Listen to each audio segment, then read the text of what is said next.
देखिए डॉक्टर साहब, आप मेरे लिए एक बड़े भाई की तरह हैं। सानिया साहिबा ने आपको बताया होगा कि मुझे दूसरी औरत से शादी करनी पड़ी। जानता हूं मैं, इंसान सब कुछ सह सकता है। सच कहूं तो यह हादसा एक बहुत बड़ा सदमा साबित हो सकता है ज़मरुद साहिबा के लिए। और मेरी ये बात याद रखें, इस तरह की हालत में उनके लिए सुकून बहुत ज़रूरी है। अभी उनकी क़ुव्वत मुदाफ़ियत नौज़ायदा बच्चे की तरह बहुत नाजुक है। अगर उन्हें इस हालत में ज़हनी दबाव का सामना हुआ तो वो दोबारा कोमा में जा सकती हैं।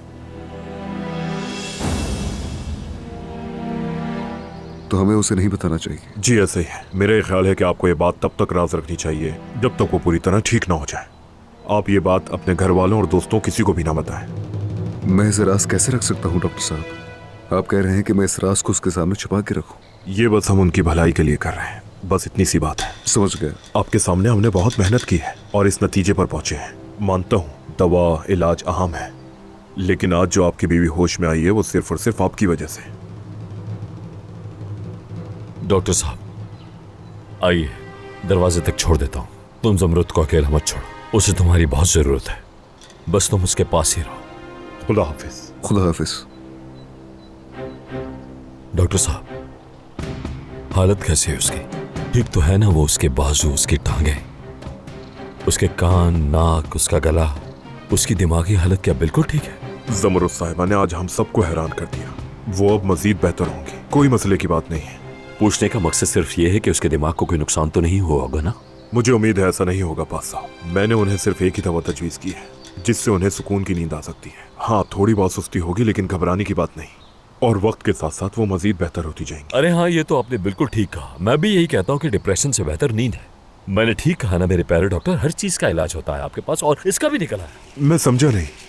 कुछ नहीं, आप जाए।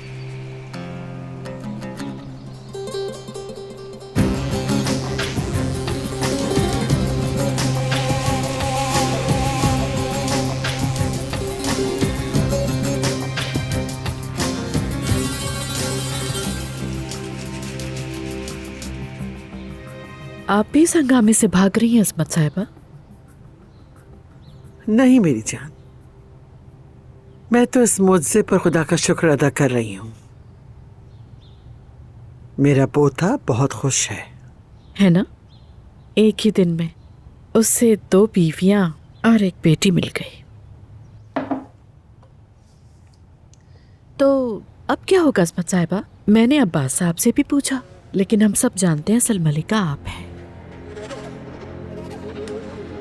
आप हुक्म देती हैं और सबको मानना पड़ता है। बात सुनो दानिया, तुमने मुझे बहुत अरसे से देखा ही नहीं है, मगर अब हालात बदल गए हैं। हुक्मरान अब ये नौजवान है। तो अगर मैं अभी ज़मरुद के पास जाऊं और उसे बताऊं कि मैं उसके शौहर की नई बीवी हूं, तो आप रुकावट नहीं बनेंगी।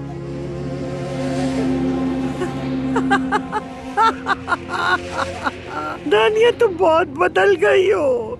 जिस दानिया को मैं जानती थी वो तो इजाजत नहीं मांगती थी फसाद बर्पा करने के लिए। यहाँ बहुत शोर है मेरे लिए, बेहतर है कि मैं चलूं। मेरे सर में बहुत दर्द हो रहा है। चलती हूँ, फिर मिलेंगे। बूढ़ी चुड़ैल समझती है कि ये गंद मैं साफ करूंगी। अब इसको वक्त ही सब बताएगा। देखती जाओ क्या करती हूँ।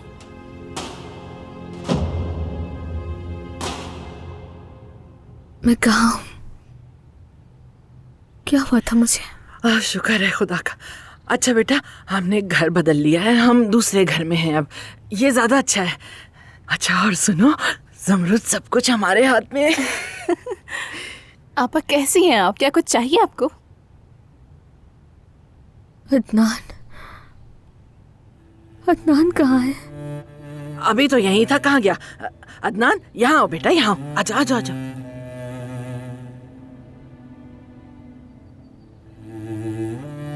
तुम कैसी हो मेरी जान? क्या हुआ था मुझे? एक हादसा हुआ था। मैं पहले भी उठी थी, चली थी और किसी छत पर गई थी। मैंने नीचे देखा था।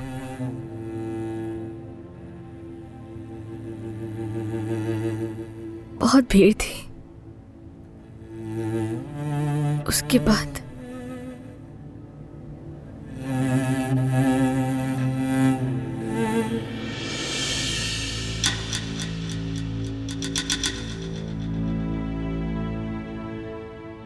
याद नहीं।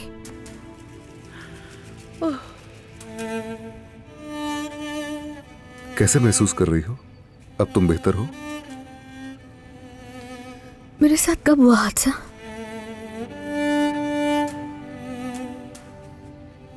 कुछ अरसा पहले। मैंने तुम्हारी आवाज सुनी। तुम मुझे बुला रहे थे। मैं अब भी सुन सकती हूँ। मैं तुम्हारे लिए वापस आई हूँ अदनान। लेकिन तुम कभी हकीकत में गई ही नहीं थी। मुझे यकीन था कि तुम सुन रही हो। मैं बहुत देर सोई रही। तुम बदले हुए लग रहे हो मुझे। ज़मरुद, तुम जिंदगी हो मेरी। जो दुख मेरी वजह से पहुंचा उसके लिए माफी चाहता हूं।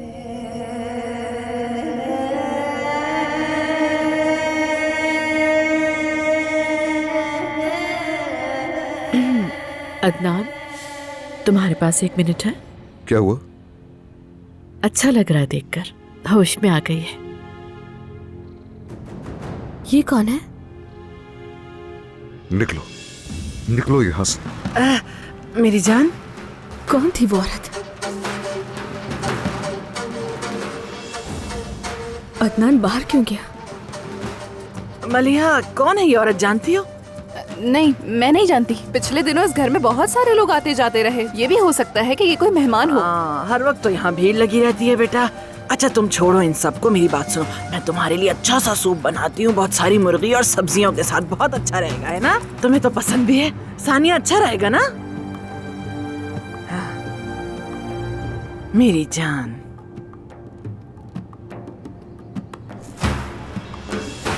क्यों आई थी तुम कमरे में? क्या कर दिया मैंने ऐसा? पुरसुकून रहो। देखना चाहती थी ज़मरुद कैसी तजस्सुस था मुझे।